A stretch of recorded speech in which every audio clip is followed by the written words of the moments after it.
안녕하세요. 저는 올해 45살이 된 남성입니다. 제가 정말 어디 가서 하지도 못했던 할 수도 없었던 이야기를 이렇게 허심탄회하게 털어놓고자 글을 쓰게 되었어요. 사연을 들으시는 분들 중 저보다 나이가 많으신 분들도 계시겠지만 저도 이 정도의 나이면 어느 정도는 살았다고 생각합니다. 제가 정말 웬만한 일들을 다 겪어보았거든요.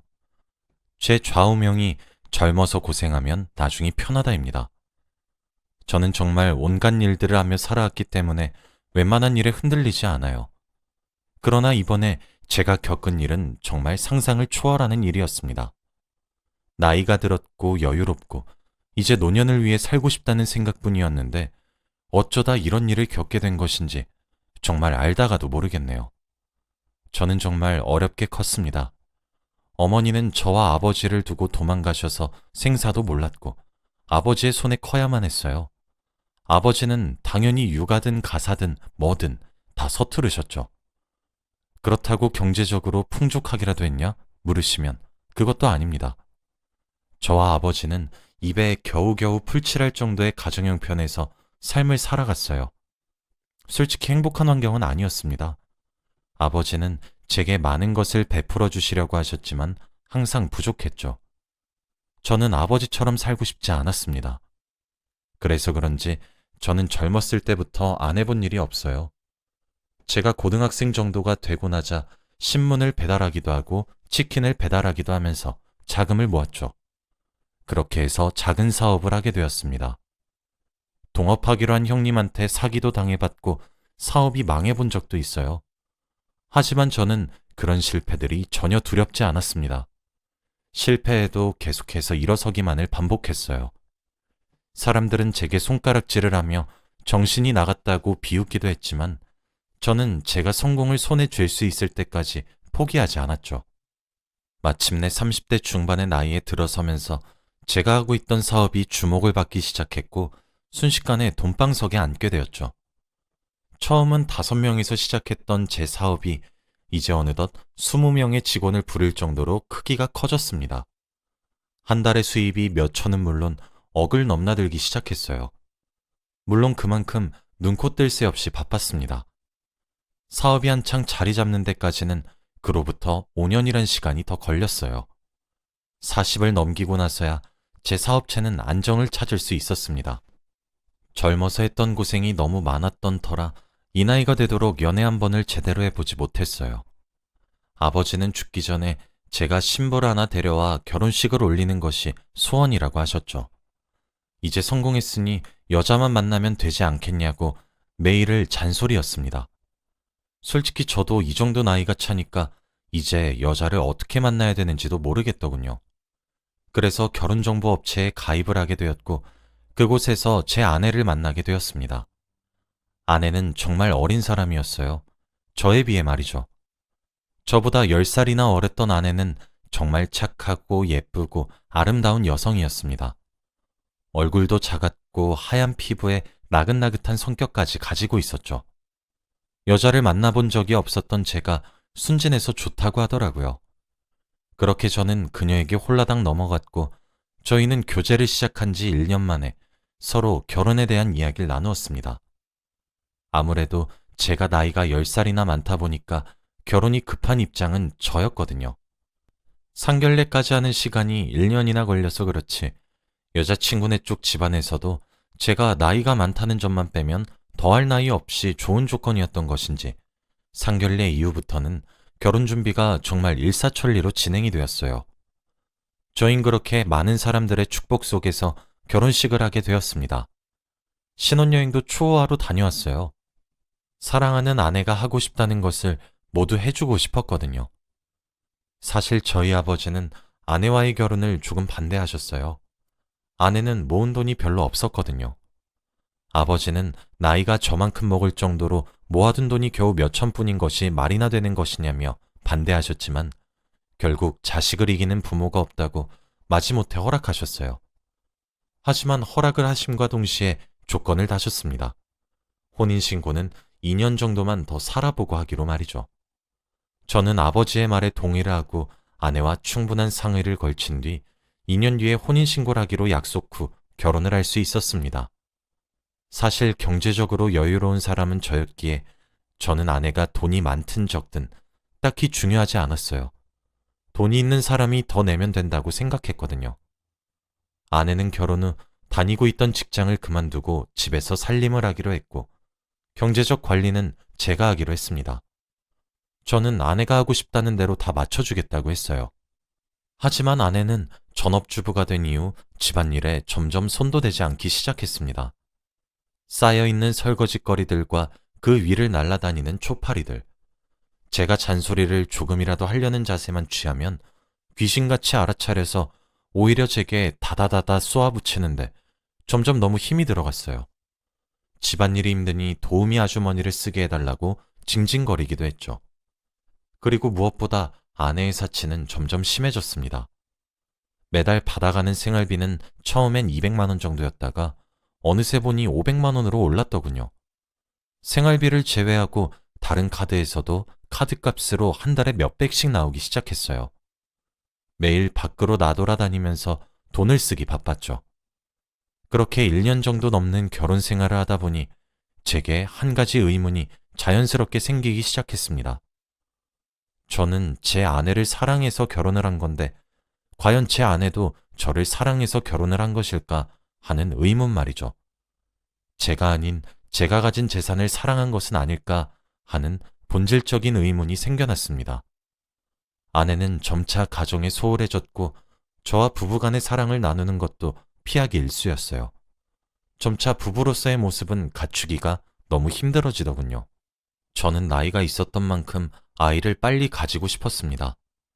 아무래도 제가 10살이나 아내보다 나이가 많기 때문에 지금 낳아도 제가 할아버지의 나이일 때 아이가 초등학교에 갈 것 같다는 생각뿐이었거든요. 하늘을 봐야 별을 따는데 하늘을 볼 수 없으니 저는 갈수록 부부 생활에 점차 불만을 가지게 되었습니다. 그러다 보니 자연스레 저는 아내를 의심하게 되었어요. 날이 가면 갈수록 점점 과하게 요구하는 생활비부터 쓸데없이 사치스럽기까지. 그런데 사치하는 것에 비해 아내의 옷장은 검소하기 짝이 없었거든요. 그래서 아내가 잠든 날 밤 저는 몰래 아내의 휴대폰을 샅샅이 뒤졌습니다. 그런데 그곳에는 상상하기도 힘든 진실이 숨어 있었어요. 저는 정말 큰 충격에 빠질 수밖에 없었습니다. 아내는 제 재산을 뒤로 빼돌리고 있었던 거였습니다. 제가 가진 오피스텔을 멋대로 팔려고 부동산에 내놓은 상태였고 다달이 갈수록 자꾸 높아지는 생활비가 의아했는데 그 돈도 뒤로 다 빼돌리고 있었습니다. 그리고 사치품들을 사와 다시 되파는 식으로 자신의 계좌에 돈을 입금하고 있더라고요. 그렇게 1년 정도 되는 결혼 생활 동안 모은 돈은 약 4억에 달하고 있었습니다. 이 모든 사실은 아내의 카카오톡을 보다가 알게 되었어요. 가장 위에 떠 있었던 카카오톡 채팅방은 어떤 남자와의 채팅방이었죠. 당연히 제가 휴대폰을 몰래 뒤져본 그날 당시에도 돈을 빼돌렸더군요. 서로를 여보와 자기로 부르고 있는 그들 중 남자 쪽에서 제 아내 보고 그랬습니다. 자기 남편은 정말 덜 떨어지는 놈 아니야? 자기가 돈 빼돌려서 나한테 해준 것들이 얼만데 그걸 아직도 눈치를 못 채? 진짜 웃겨. 돈이 많으면 다 저렇게 돈에 대해 감각이 둔해지나 봐. 그건 좀 부럽긴 하네. 라는 말에 아내가 그러게 말야. 진짜 덜 떨어진 건 아닌가 몰라. 아무튼 조만간 이혼하자고 이야기 꺼낼 거야. 그리고 위자료나 좀 요구해보려고. 어차피 우리 남편 내 말엔 껌뻑 죽어서 위자료 달라 그럼 또 멍청이처럼 부르는 대로 갖다 바칠걸? 이라고 답장을 했더라고요. 재산을 뒤로 빼돌리는 것도 모자라 외간 남자와 정을 통하고 있고 그것도 모자라 지금 남편인 제 욕을 하고 있다니 정말 화가 미친 듯이 나기 시작했어요. 사람이 너무 미칠 것처럼 화가 나기 시작하면 정말 온몸이 벌벌 떨리면서 입 밖으로 아무런 소리도 나오지가 않더라고요. 저는 그 길로 주차장으로 내려가 아내의 차량을 열고 들어갔습니다. 블랙박스에 저장된 칩을 꺼내 그 속에 든 것들을 확인했죠. 그걸 확인해보니 카카오톡의 대화방은 솔직히 애교 수준이었습니다. 블랙박스는 판도라의 상자 그 자체였습니다. 솔직히 너무 충격적이었습니다. 그 영상들을 확인하는 과정에서 제가 느꼈던 배신감은 정말 이루 말로 표현할 수 없어요. 그런데 제가 더욱 충격적이었던 것은 뭐였는지 아시나요? 하루는 아내가 그 상간남에게 명품을 선물해 주더군요. 상간남은 그 명품 선물에 뛸 듯이 기뻐했고 말이죠. 그런데 그 명품이 다른 브랜드보다 꽤나 값이 조금 나가기로 유명한 브랜드였기에 자기 딴에 걱정이 조금 되었나 봅니다. 상간남이 아내에게 물었어요. 자기야, 이러다가 걸리면 어떡해? 라고 말이에요. 그런데 세상에, 아내가 뭐라고 대답했는지 아시나요? 걱정 마. 바빠서 자기 재산이 얼마 있는지도 모르는 사람이야. 대신 우리 귀여운 자기가 예쁘게 써줘야 해. 내가 이거 고른다고 얼마나 심혈을 기울였는지 알아? 하더군요. 상간남은 그래도 이거 남편이 알면 범죄 아니야? 자기 이러다 큰일 나면 어떡해? 라고 물었어요. 아내의 대답은 기가 막혔습니다. 괜찮아. 원래 부부 사이가 친족상 도래에 해당하고 있어가지고 웬만하면 처벌 못해. 으이구, 우리 자긴 별 걱정을 다 하고 있다 정말. 아유 귀여워. 라고 했더라고요. 상간남은 그 말에 와, 우리 자기 똑똑한 것 봐. 진짜 너무 멋있어. 이러고 앉아 있었습니다. 솔직히 아내가 제 재산을 빼돌리든 다른 사람과 불륜을 저지르든 둘 중 하나만 해도 제게는 엄청난 충격인데도 불구하고 둘 다 저지른 데다 그것도 모자라서 법까지 알아본 상태로 저를 기만했다는 사실을 알게 되자 너무 힘들었어요. 정말 제가 제정신을 유지하기가 많이 힘들더라고요. 더욱 화가 났던 사실은 블랙박스 사이의 대화를 미루어 짐작했을 때 상간남은 제 아내가 유부녀란 사실을 충분히 인지하고 있었을 것이란 사실이었습니다. 어떻게 인간의 탈을 쓰고 그런 짓을 할 수 있는지 황당하고 어이가 없더라고요. 저는 다음날 해가 뜨자마자 회사하고 나발이고 당장 변호사를 찾아갔습니다. 제 명의로 되어 있는 오피스텔이 지금 내놓아진 상태였고 언제 거래가 될지를 몰랐기에 그것부터 먼저 막는 것이 급선무였어요. 그리고 아내의 외도 문제와 제 재산을 얼만큼 빼돌렸는지도 알아야 했고 빼돌려서 그 상간남에게 얼마나 퍼다 주었는지도 알아야 했습니다. 변호사님도 혀를 끌끌 차며 정말 너무하시네 하시더라고요. 참, 그런 사람을 아내라고 믿고 의지했다니. 변호사님께서는 먼저 오피스텔의 소유권이 저였던 사실을 먼저 입증하고 거래 중지를 요청하셨습니다. 그 소식이 아내에게도 전해졌나 보더라고요. 그날 저녁 제게 다가와 애교를 부리는데 그 모습이 참 역겹기 그지없었습니다. 저는 그래도 본인에게 일말의 양심이 있고 제게 최소한의 죄의식이 있다면 사과라도 하겠지 싶었어요. 그럼 저는 조용히 끝내려는 마음이 그때까진 있었습니다. 당신, 나한테 할 말 없어? 라는 제 말에 아내는 오히려 오리발을 내밀며 무슨 할 말? 이라고 하며 딱 잡아 떼더군요. 저는 내 오피스텔 말이야. 당신한테도 분명 연락이 갔을 거라고 하던데 아니야? 라고 하니 아내는 아, 그거? 미안해. 아니 근데 우리 엄마랑 아빠가 갑자기 급전이 필요하다고 하는데 뭐 어떡해? 당신은 날 사랑하긴 해? 고작 오피스텔 가지고 그 난리를 떤 거야? 라며 되려 제게 적반하장으로 화를 내기 시작하더군요. 저는 그 말을 듣고 당신이 지금 나한테 화를 낼 상황이야? 당신 지금 나한테 무릎 꿇고 싹싹 빌어도 모자라. 내가 지금 비단 오피스텔만 가지고 이러는 줄 알아? 라고 크게 소리를 치니 아내는 움찔하면서도 끝까지 오리발을 내밀더군요. 저는 거기서 더 밀어붙이기 시작했습니다. 당신 상간남부터 시작해서 생활비도 뒤로 빼돌렸더라? 그것도 1년 동안 4억씩이나? 1년에 4억을 빼돌린 것도 놀라울 지경이야. 근데 어떻게 이렇게 뻔뻔하게 나와? 당신은 양심이란 게 있어? 날 사랑하긴 했니? 그동안 내 앞에서 했던 행동들과 보여줬던 모습들은 모두 연기였던 거야? 라고 소리를 질러버렸죠. 아내는 아, 소리 좀 그만 질러. 귀 따가워 죽겠네. 그래, 뭐 그렇다면 어쩔 건데? 다 됐고 그냥 이혼하자. 당신도 이런 나랑 그만 살고 싶을 거 아니야? 이혼해. 그럼 이혼하자고. 그런데 당신 돈은 돌려주지 않아도 되는 거 알지? 어차피 부부 사이에 재산죄 이런 건 처벌도 안 되거든? 그냥 깔끔하게 이혼하자. 서류에 사인하고 나한테 보내. 그럼 나도 사인할게. 이제 됐니? 하고는 그대로 집을 나가버렸습니다. 후에 알고 보니 저희 집을 나간 상간남의 집을 찾아갔다고 하더라고요. 저는 정말 분통이 터져 미칠 것만 같았습니다. 너무너무 억울했고 화가 났어요. 정말 아내의 말대로 이렇게 끝내야만 한다는 상상만 해도 우라가 치밀었죠. 그런데 변호사님이 그러시더군요. 아내의 말씀이 맞아요. 친족 상도례는 부부 사이에 적용되어요. 하지만 혼인신고를 하지 않으셨다고 한다면 사실혼이라고 봐야 해서 친족 상도례에 해당하지 않습니다. 라고 하시더라고요. 아버지의 말씀이 맞았던 것이죠. 제가 혼인신고를 일찍 해서 정말 법적인 혼인관계였다면 친족 상도례에 해당되어서 꼼짝없이 당할 뻔했는데 아버지의 말을 듣고 혼인신고를 하지 않아 친족 상도례에 해당되지 않았고 저는 형사와 민사 둘 다 고소를 할 수 있었습니다. 알아보니 아내는 자신의 통장에 빼돌린 금액 4억과 상간남에게 갖다 바친 2억의 돈을 합쳐 총 6억의 재산을 제게서 갈취했더군요. 그때쯤 되니 저는 아내를 처벌하기 위해 혈안이 되어 있어서 결국 고소를 진행했습니다. 아내는 고소를 당하고 난 뒤에야 눈물로 제게 호소를 하기 시작했어요.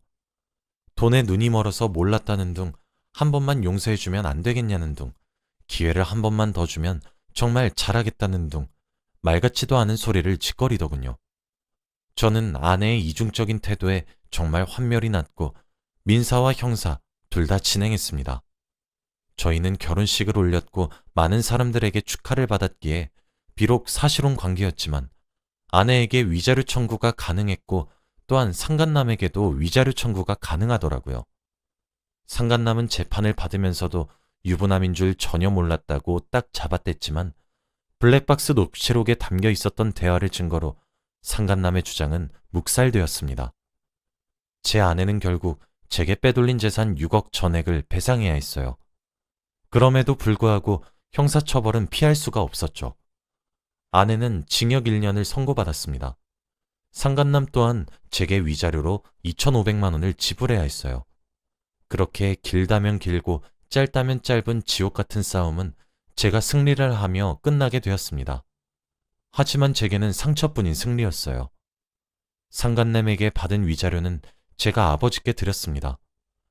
아버지는 오히려 자신이 좀 더 적극적으로 말렸으면 제가 이런 꼴을 보지 않았을 것 아니겠냐고 하시며 제게 미안하다고 하시더라고요. 참, 잘못한 사람 따로 있고 사과하는 사람 따로 있고 이게 무슨 꼴인지 정말 모르겠더군요. 사실 이렇게 담담하게 이야기할 수 있게 되기까지는 꽤 오랜 시간이 흘렀어요. 벌써 2년 전에 일어난 일이었으니까요. 저는 아직 제 배우자가 없습니다. 제가 여자에게 너무 커다란 배신감을 느껴서 그런 것인지 모르겠으나 여자를 만나야겠다는 생각도 따로 들지 않고 또 그런 사람을 만나게 되는 것은 아닐까 싶어 걱정스럽기도 한 것 같아요. 그리고 저는 남녀 관계에 있어 무엇보다 신뢰의 관계가 가장 중요하다는 생각을 참 많이 합니다. 이런 경우를 겪어서 더욱 크게 하게 된 것 같기도 해요. 이제 저도 과거의 상처를 훌훌 털고 좋은 인연을 만나고 싶은 마음이 생기는 것 같습니다. 제 이야기는 여기까지예요. 여러분들에게 응원을 듣고 싶은 마음이네요. 제가 다음엔 정말 제 짝을 만날 수 있길 간절히 빌어주시고 응원해 주시길 바랍니다. 제 이야기를 들어주셔서 정말 감사드리고 오늘 하루도 행복하시길 바라며 이만 글을 마치겠습니다.